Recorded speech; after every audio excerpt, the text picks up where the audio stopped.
Media మిత్రులకి ముందుగా నా నమస్కారాలు.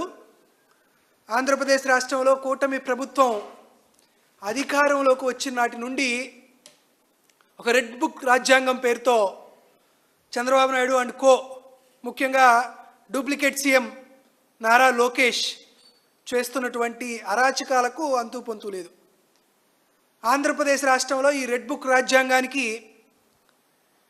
ముందుగా రాజకీయ ప్రత్యర్థులను బలి చేస్తే, ఆ తర్వాత ఇండియా స్థాయిలో ఉండేటువంటి ఆల్ ఇండియా సర్వీస్ అధికారుల్ని, ఉన్నత అధికారుల్ని, ఈ మధ్య సంఘటనలు చూస్తే సామాన్యులను కూడా రెడ్ బుక్ రాజ్యాంగంలో బలి చేస్తూ ఒక వెండట్టా పాలిటిక్స్ తీసుకొచ్చు, తద్వారా రాష్ట్రంలో శాంతి భద్రతలన్నీ రెడ్ బుక్ పేజీల్లోనే నింపేస్తూ చంద్రబాబు నాయుడు గారు, ఆయన సుపుత్రుడు నారా లోకేష్ గారు చేస్తున్నటువంటి దౌర్జన్యాలకి, దారుణాలకి అంతు పొంతు లేకుండా పోతుంది. తాజాగా ఈ అంశాలకు పరాకాష్ఠగా అంటే మనం చూస్తాం, సాధారణంగా రాజకీయ ప్రత్యర్థులు చేసేటువంటి దాంట్లో ఎంతో కొంతైనా ఉంటే దాన్ని ఇంకొంత పెంచి ఏదో కొంత చేసేటువంటి కార్యక్రమాలు భారతదేశంలో చాలాసార్లు చూసాం. కానీ బడుగు బలహీన వర్గాల జాతుల నుండి ఉద్భవించినటువంటి రాజకీయ పార్టీలకు సంబంధించినటువంటి నాయకుల్ని, ముఖ్యంగా వైఎస్ఆర్ కాంగ్రెస్ పార్టీలో బీసీలు ఎవరైతే ఉన్నారో, ఎవరైతే జగన్మోహన్ రెడ్డి గారికి, అదేవిధంగా వైఎస్ఆర్ కాంగ్రెస్ పార్టీ భావజాలాన్ని బీసీల్లో కానీ సమాజంలో కానీ రేకెత్తించాలటువంటి ఒక ప్రయత్నం చేస్తున్నారో, వారిని ఇబ్బంది పెట్టాలనేటువంటి ఒక కుట్రతో, ఒక కుతంత్రంతో నారా లోకేష్ గారు చాలా గంగవెర్రులెత్తినటువంటి సందర్భాలు చూసాం. తాజాగా కారుమూరి వెంకట నాగేశ్వరరావు గారి కుటుంబాన్ని, వారి కుమారుడు ఏలూరు ఎంపీగా పోటీ చేసి రాష్ట్ర యువజన విభాగ కార్యనిర్వాహక అధ్యక్షులుగా ఉండి చంద్రబాబు నాయుడు గారు సూపర్ 6 పేరుతో యువకుల్ని నమ్మించి మోసం చేసినటువంటి విధానాల్ని ఎండగొడుతూ జగన్మోహన్ రెడ్డి గారి యొక్క విజన్ని ఆంధ్రప్రదేశ్ రాష్ట్రంలో ఉన్నటువంటి యువకులకు అందించాలనేటువంటి ప్రయత్నం చేసేటువంటి కారుమూరి సునీల్ గారి పైన ఒక దొంగ కేసుని పెట్టి అతన్ని అరెస్ట్ చేసి, తద్వారా రాష్ట్రంలో ఉన్నటువంటి బీసీ ప్రజానీకానికి, లేకపోతే రాజకీయాల్లోకి రావాలనుకున్నటువంటి యువకుల్ని, ఈ ప్రభుత్వ చేస్తున్నటువంటి తప్పుల్ని ఎత్తి చూపుతున్నటువంటి ప్రతి ఒక్క వ్యక్తుల్ని భయభ్రాంతులకు గురి చేయాలనేటువంటి ఉద్దేశంతో నారా లోకేష్ గారు చేసినటువంటి ప్రయత్నంగా ఆంధ్రప్రదేశ్ రాష్ట్రంలో ఉన్నటువంటి ప్రతి ఒక్కరూ అనుకుంటున్నారు. అసలు దీని వివరాలు ఏంది చెప్దామనేటువంటి ఉద్దేశంతోనే మీ ముందుకు రావడం జరిగింది. మామూలుగా మనం జులై అని ఒక సినిమా చూసాం. జులై అని ఒక సినిమా తీసాం. దాంట్లో బ్రహ్మానందం ఉంటాడు, ఒక మాజీ దొంగ క్యారెక్టర్ బ్రహ్మానందం గారిది. ఆ సినిమాలో బ్రహ్మానందం గారు ఏ దొంగ పని చేసినా ఇమీడియట్గా దొరికేస్తాడు. కూటమి ప్రభుత్వంలో కూడా అటువంటి దొంగ ఉన్నాడు. దొంగ పేరు నారా లోకేష్.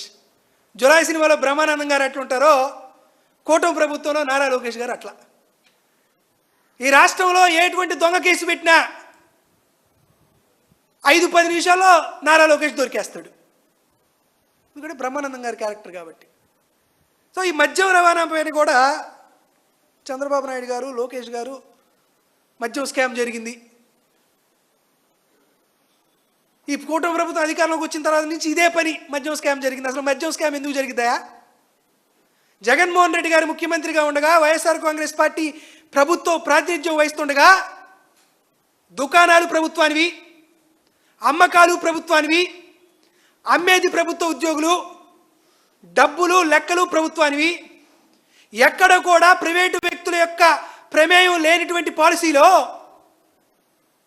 అవినీతికి ఆస్కారం ఎక్కడ ఉంటుంది? ఈ పాలసీలో ప్రైవేటు వ్యక్తుల యొక్క ప్రమేయం ఎక్కడుందని నేను అడుగుతున్నా. చిన్న ప్రశ్నకి సమాధానం చెప్పడం బ్రహ్మానందం, అదే మన నారా లోకేష్. మరొకటి, ఇప్పుడు మళ్ళా మద్యం రవాణా అని అంటారు. అసలు నిజానికి ఒక మద్యం స్కామ్ చేయాలి అంటే చంద్రబాబు నాయుడు గారు తీసుకొచ్చేటువంటి పాలసీలో స్పష్టంగా అవినీతికి ఆస్కారం బ్రహ్మాండంగా ఉంటుంది. ఎందుకంటే ప్రైవేటు వ్యక్తులకి లైసెన్సులు ఉంటాయి, ప్రైవేటు వ్యక్తుల యొక్క ఇన్వాల్వ్మెంట్ ఉంటుంది. రాజకీయ పార్టీలకు అనుబంధంగా ఉన్నటువంటి నాయకులు ఆ టెండర్లో పాల్గొంటారు, ఆ టెండర్లో కమిషన్లు తీసుకుంటారు. చంద్రబాబు నాయుడు గారు తీసుకునేటువంటి మద్యం పాలసీలో అవినీతి ఆస్కారం ఉంటుంది, కానీ జగన్మోహన్ రెడ్డి గారు తీసుకొచ్చేటువంటి మద్యం పాలసీలో ఎటువంటి పరిస్థితుల్లోనూ అవినీతికి ఆస్కారం ఉండేటువంటి తావే లేదు, మరొక డౌటే లేదు. అయినా ఈ రెడ్ బుక్ ప్రొడక్షన్ నుండి ఒక కొత్త సినిమా వచ్చింది, మద్యం రవాణా స్కామ్ అని చెప్తారు. సరే, ఒకసారి చెప్దాం, మద్యం రవాణా స్కామ్ అంటున్నారు. ఒకవేళ నిజంగా మద్యం రవాణాలో అవకతవకలు జరిగినాయి అనేటువంటి భావిస్తే ఒక అంతర్గత విచారణ ఏమైనా జరిగిందా ఈ రాష్ట్ర ప్రభుత్వం? చేయలా. ఏదన్నా ఆడిట్లో మద్యం రవాణాలో అవకతవకలు జరిగినాయని ఉందా? జరగలా. ఏదైనా డిపార్ట్మెంటల్ ఎంక్వైరీ చేశాడా? చేయలా. కాగ్ లాంటి సంస్థలు ఏమన్నా అభ్యంతరాలో అనుమానాలో ఈ రవాణాకు సంబంధించిన అంశంలో లేవనెత్తాయా? జరగలా. మరి అవకతవకలు ఎవరు జరిగినాయి అని ఎవరు చెప్పారు? మన ఇంట్లో దొంగతనం జరిగిందా అని ఎవరు చెప్పాలి? మన ఇంట్లో బంధువులో మనమో పోలీస్ స్టేషన్కి వెళ్ళి కంప్లైంట్ ఇస్తాం. మన ఇంట్లో దొంగతనం జరిగిందని బయట దారిని పోయే గన్నయ్య గాడు ఎవడన్నా చెప్తాడా? చెప్పడు కదా.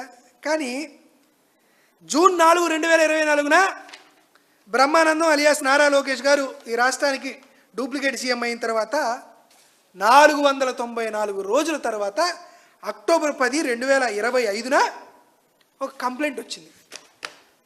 ఇది కంప్లైంట్ వచ్చింది. ఈ కంప్లైంట్ ఎప్పటికి వచ్చింది? 494 రోజుల తర్వాత.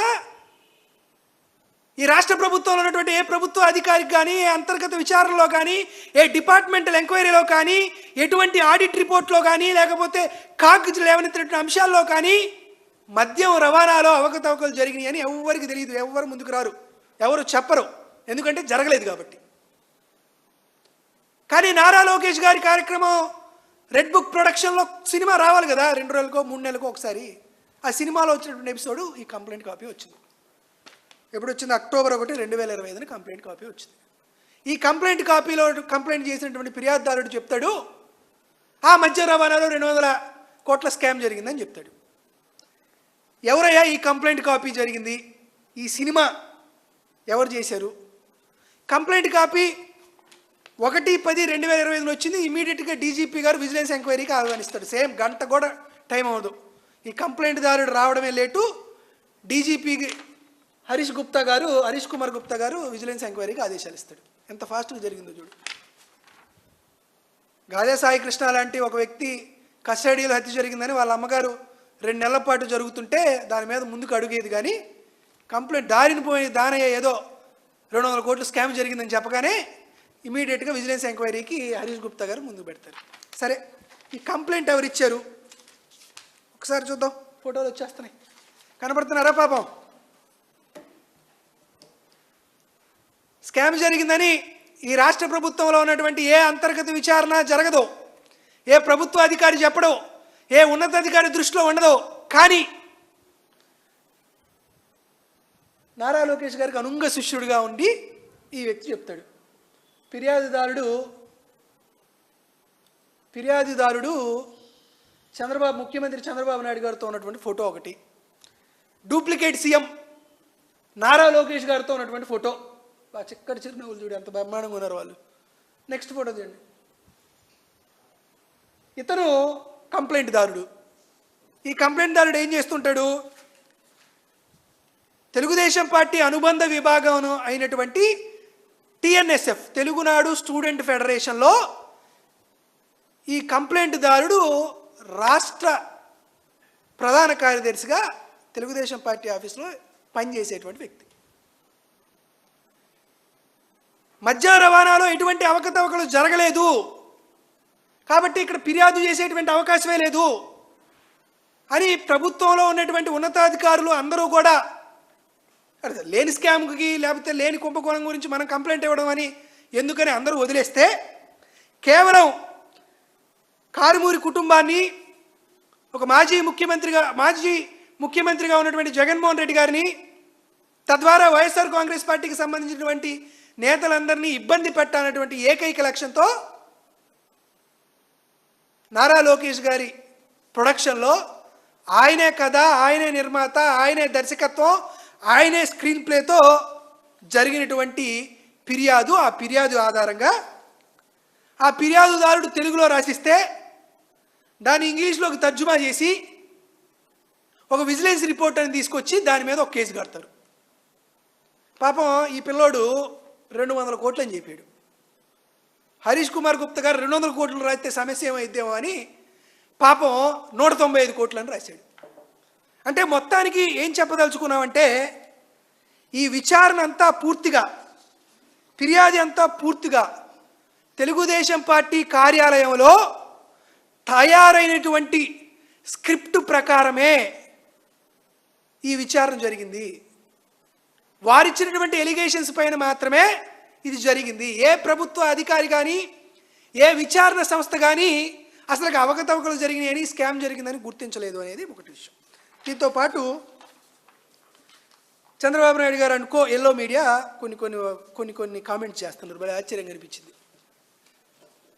గతంలో 19 రూపాయలు మాత్రమే ఉండేది రవాణా ఛార్జు, కానీ జగన్మోహన్ రెడ్డి గారి హయాంలో అది 32 రూపాయలకి అయింది అని అంటాడు. ఆశ్చర్యంగా ఉంది. ఎవరి హయాంలో 19 రూపాయలు? జగన్మోహన్ రెడ్డి గారి హయాంలోనే 19 రూపాయలు. నీ హయాంలో రవాణా ఛార్జీలు లేవు. ఎందుకంటే కమిషన్ల రూపంలో నువ్వే ప్రైవేటు వ్యక్తులకి లైసెన్సులు ఇచ్చి పడేసావు కాబట్టి, కమిషన్ డబ్బులు వస్తాయి కాబట్టి ఆ కమిషన్ రూపంలోనే ఆ రవాణాకు సంబంధించినటువంటి అంశం ప్రైవేటు వ్యక్తులు చూసుకుంటారు కాబట్టి లేదు. జగన్మోహన్ రెడ్డి గారు అధికారంలోకి వచ్చిన తర్వాత డిస్ట్రిబ్యూషన్ కాడి నుంచి అమ్మకాల దాకా అంతా ప్రభుత్వ ఆధ్వర్యంలో జరుగుతుంది కాబట్టి జిల్లా స్థాయిలో ఒక కమిటీ కొనుగోలు జరిగింది. దాంట్లో 19 రూపాయలు యావరేజ్ అని రాస్తారు ఆంధ్రజ్యోతి, ఈనాడులో. అడుగుతున్న 19 రూపాయలు ఎక్కడండి చెప్పండి? 19 రూపాయలు రవాణా ఖర్చులు ఎక్కడ జరిగినాయి? ఎక్కడ లేవు. ఒక జిల్లాలో 25 రూపాయలు 35 రూపాయలు ఉంటుంది, ఒక జిల్లాలో 40 రూపాయలు ఉంటుంది, ఒక జిల్లాలో 15 రూపాయలు ఉంటుంది. ఆయా జిల్లాల్లో ఉండేటువంటి ఆర్డర్స్ ప్రకారం, ఆయా జిల్లాలో ఉండేటువంటి రిటైల్ షాపుల యొక్క దూరం ప్రకారం, ఆయా జిల్లాల్లో ఉండేటువంటి భౌగోళిక పరిస్థితుల ప్రకారం ఒక్కొక్క జిల్లాలో ఒక్కొక్క ప్రైస్తో డిస్ట్రిక్ట్ లెవెల్లో ఒక కమిటీ ఉంది కాబట్టి ఆయా జిల్లాల్లో ఆయా రేట్లతో ఉండింది. ఈరోజు నేను అడుగుతున్నా, 19 రూపాయలు ఉందనుకున్నాం. 19 రూపాయలు ఉన్నప్పుడు హమాలీ ఛార్జీలు ఎంత అండి?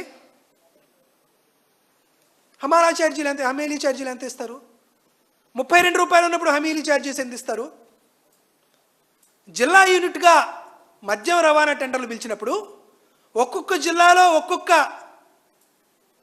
ధర పలుకుతుంది కాబట్టి ఆయా జిల్లాలో ఆ ధరల ప్రకారం హమాలీ ఛార్జెస్ వస్తున్నాయి కాబట్టి, అంతోపాటు కోవిడ్ హయాంలో అంటే ఆ ఏప్రిల్ 1, 2020 నుండి జూలై 28, 2020లో 68% లిక్కర్ సేల్స్ తగ్గినాయి కాబట్టి, బీర్ల సేల్స్ 93% తగ్గింది కాబట్టి, హమాలీ ఛార్జెస్ చేసేటువంటి వాళ్ళు జిల్లాల వారీగా అందరికీ యూనిఫామ్ వేతనాలు ఉండాలని హమాలీ అసోసియేషన్ వర్కింగ్ అసోసియేషన్ వాళ్ళు సమ్మె నోటీసులు ఇచ్చారు కోవిడ్ టైంలో ఆంధ్రప్రదేశ్ రాష్ట్ర ప్రభుత్వానికి. దానికి సంబంధించి ఇచ్చినటువంటి కాపీ. ఈ ఛార్జెస్ ఇచ్చిన తర్వాత జిల్లాల వారీగా రవాణా టెండర్లు పిలిస్తే ఒక్కొక్క జిల్లాలో ఒక్కొక్క ప్రాంతంలో హమాలీ ఛార్జెస్లో హెచ్చుతగ్గులు ఉన్నటువంటి కారణంతో ఒక సెంట్రలైజ్డ్ స్టేట్ లెవెల్గా ఒక టెండర్ను తీసుకోవాలని అప్పుడు ఉన్నటువంటి ఆంధ్రప్రదేశ్ రాష్ట్ర ప్రభుత్వం తీసుకున్న ప్రకారం 2 సార్లు టెండర్లకు పిలిచారు. 6 కంపెనీలు పార్టిసిపేట్ చేసినాయి. దాంట్లో 2 సార్లు టెక్నికల్ ఎవాల్యుయేషన్ కమిటీ కూర్చొని ఆ బిడ్ని పరిశీలించింది. 2 సార్లు ఫైనాన్షియల్ బిడ్ కమిటీ జరిగింది. చంద్రబాబు నాయుడు గారు కూడా పార్టిసిపేట్ చేయొచ్చుగా టెండర్లో. నారా లోకేష్ గారు కూడా పార్టిసిపేట్ చేయొచ్చు కదా టెండర్లో. ఓపెన్ టెండరే కదా. ఎటువంటి అవినీతికి ఆస్కారం లేకుండా పారదర్శకంగా టెండర్లు జరిగినాయి. టెండర్లో ఎవరైతే తక్కువ ప్రైస్కి కోట్ చేస్తారో వారికి టెండర్లు వచ్చినాయి. దాన్ని తప్పు అంటారు ఏంది? నాకు అర్థం కాదు. ఎందుకు తప్పు అంటారంటే ఇది విచార సంస్థలు చేసినటువంటి విచారణ కాదు, తెలుగుదేశం పార్టీ కార్యాలయంలో జరిగినటువంటి విచారణ, అందుకని జరిగింది. దాంతోపాటు మరొకటి ఏమంటారు, ప్రభుత్వం నుండి ఎటువంటి అనుమతులు లేకుండా ఈ స్టేట్ వైడ్ టెండర్ పిలిచారనేది మరొక ఆరోపణ చేస్తారు. September 4, 2025 state wise tender call for చేయండి అని ఇచ్చినటువంటి కాపీ ఇది. ఎటువంటి వాదన లేకుండా, తర్కం లేకుండా, కేవలం జగన్మోహన్ రెడ్డి గారిని లేదా వైఎస్ఆర్ కాంగ్రెస్ పార్టీకి సంబంధించిన నాయకుల్ని లేకపోతే బీసీ సమాజానికి చెందినటువంటి కారుమూరు నాగేశ్వరరావు గారి కుటుంబాన్ని ఇబ్బంది పెట్టాలటువంటి ఏకైక లక్ష్యంతో జరిగినటువంటి దారుణమైనటువంటి ఒక కుట్రపూరితమైనటువంటి కేసే ఈ మద్యం రవాణా కేసు. స్పష్టంగా చెప్తున్న ప్రతిదానికి అంశాల వారీగా మేము స్పష్టంగా మీకు పేపర్లు కూడా ప్రజెంట్ చేస్తున్నాం.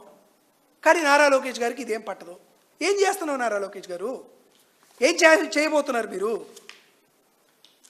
జగన్మోహన్ రెడ్డి గారికి అండగా నిలబడుతున్నటువంటి బడుగు బలహీన వర్గాల జాతులకు సంబంధించినటువంటి వ్యక్తులపైన కేసులు పెడితే మేమందరం భయపడిపోయి పారిపోతాం అనేటువంటి ఆలోచన ఏమైనా చేస్తున్నారా? ఎన్ని రోజులైందా నువ్వు అధికారంలోకి వచ్చి? లోకేష్ బాబు అడుగుతున్నా, ఎన్ని రోజులైంది? 2 ఏళ్ళు దాటింది. ఎంతమంది మీద కేసులు పెట్టావు? వేలాది మంది వైఎస్ఆర్ కాంగ్రెస్ పార్టీ కార్యకర్తల మీద, సోషల్ మీడియా సైనికుల మీద నువ్వు కేసులు పెట్టావు. నీ కేసులకు భయపడో, నీ అరెస్టులకు భయపడో, నీ రిమాండ్లకు భయపడో సోషల్ మీడియాలో ఇన్స్టాగ్రామ్ స్క్రోల్ చేసేటువంటి వైఎస్ఆర్ కాంగ్రెస్ పార్టీ సోషల్ మీడియా సైనికుడే భయపడలా. నువ్వు పెట్టే రిమాండ్లు, నువ్వు పెట్టేటువంటి అరెస్టులు సోషల్ మీడియా సైనికుడు కూడా భయపడలా. నువ్వు 14 రోజులు రిమాండ్కి పంపిస్తే 15వ రోజు వచ్చి జై జగన్ అని ఫేస్బుక్లోనో, ఇన్స్టాగ్రామ్లోనో, ట్విట్టర్లోనో పోస్ట్ పెట్టుకుంటున్నారు. నీ రెడ్ బుక్ బెదిరింపులకి సోషల్ మీడియా వాళ్ళే భయపడలేదు. నువ్వు అరెస్టులు చేస్తేనో, అక్రమ కేసులు పెడితేనో, అంతర్గత విచారణ లేకుండా మా పైన వివిధమైనటువంటి ఆర్థిక ఆరోపణలు చేస్తే మేము భయపడతామా?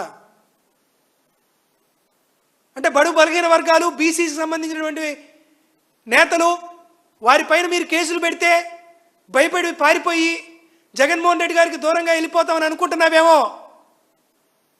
నువ్వు కేసులు పెడితే మా పైన పెట్టినటువంటి కేసుల నెంబర్ పెరిగిద్దేమో, కానీ జగన్మోహన్ రెడ్డి గారి పట్ల వైఎస్ఆర్ కాంగ్రెస్ పార్టీ నాయకులకి, కార్యకర్తలకి ఉండేటువంటి నమ్మకం, ప్రేమ, అభిమానం, ఆప్యాయత ఏమాత్రం కూడా తగ్గదు. మీకు నచ్చినన్ని కేసులు పెట్టుకోండి వైఎస్ఆర్ కాంగ్రెస్ పార్టీ నాయకుల పట్ల. లేని కేసులు ఉన్నట్టు, లేని స్కామ్లు ఉన్నట్టు, లేని కుంభకోణాలు జరిగినట్లు నీ ఎల్లో మీడియా పేపర్లో నీకు నచ్చినట్టు రాపించుకోండి. కానీ వైఎస్ఆర్ కాంగ్రెస్ పార్టీ కార్యకర్త భయపడేటువంటి ప్రసక్తే ఉండదు. కాబట్టి నారా లోకేష్ గారికి ఇప్పుడన్నా చెబుతున్నాం, నారా లోకేష్ గారు, రేపు ఒక రోజు వస్తుంది మాకు కూడా, ఈరోజు కాదు, రేపు మాకంటూ ఒక రోజు వస్తుంది. మాకంటూ ఒక రోజున వచ్చిన పక్షాన సరిగ్గా 2 ఏళ్ల క్రితం నీ పరిస్థితి ఏంటో ఒకసారి ఆలోచన చేసుకో. 2 ఏళ్ల క్రితం నువ్వు ప్రతిపక్షంలో ఉన్నప్పుడు నీ పరిస్థితి ఏందో ఒకసారి ఆలోచించుకో. ఈరోజు ఉన్నత విద్యావంతుడు నా కారుమూరి సునీల్, నీకంటే బ్రహ్మాండమైనటువంటి యూనివర్సిటీలో చదువుకొని వచ్చినవాడు, జగన్మోహన్ రెడ్డి గారి ఎజెండానే ముఖ్యమని నమ్మినవాడు, ఒక బీసీ సామాజిక వర్గంలో పుట్టి రాజకీయాల్లో జగన్మోహన్ రెడ్డి గారితో పాటు నిలబడి ముందుకు రావాలనుకున్నవాడు, అతన్ని జైల్లో పెట్టించి వికృతమైనటువంటి రాజకీయ రసక్రీడకి నువ్వు పాల్పడ్డావు కదా. దమ్ముంటే చెప్పు, బయటకు వచ్చి చెప్పు. కారుమూరి వెంకట నాగేశ్వరరావు గారి కుటుంబాన్ని నేనే అరెస్టు చేయించానని ధైర్యంగా చెప్పు. చెప్పలేవు. నీకంత స్థాయి, అంత శక్తి, అంత సామర్థ్యం, అంత ధైర్యం లేదు. ఎవరో ముక్కు మొహం తెలియని దారిని పోయే దాన ఇలాంటి వాళ్ళ మీద కంప్లైంట్లు ఇచ్చి తద్వారా వైఎస్ఆర్ కాంగ్రెస్ పార్టీ నాయకుల్ని భయపెట్టిద్దాం అనేటువంటి కుట్ర నువ్వు చేస్తున్నావు. భయపడ్డావు ఎందుకు? నీకు దమ్ము ధైర్యం ఉంటే నువ్వే కంప్లైంట్ ఇవ్వచ్చు కదా. కాబట్టి లోకేష్ గారు ఒకసారి గుర్తుపెట్టుకోండి, ఇవన్నీ శాశ్వతం కాదు. ఈ కష్టాలు, ఈ నష్టాలు, కేసులు శాశ్వతం కాదు. కాబట్టి ఖచ్చితంగా ఒక రోజు వస్తుంది, జరుగుతున్నటువంటి ఈ కుట్రపూరితమైనటువంటి కేసులన్నింటినీ ప్రజలు ఒకసారి గమనించవలసిందిగా కోరుతూ, నారా లోకేష్ గారు తప్పకుండా ఇంతకు 10 మీకు రిటర్న్ గిఫ్ట్ ఇవ్వడానికి వైఎస్ఆర్ కాంగ్రెస్ పార్టీ నాయకులు ఖచ్చితంగా సమయం సందర్భం కోసం ఎదురు చూస్తున్నారని మనస్ఫూర్తిగా తెలియజేస్తున్నారు.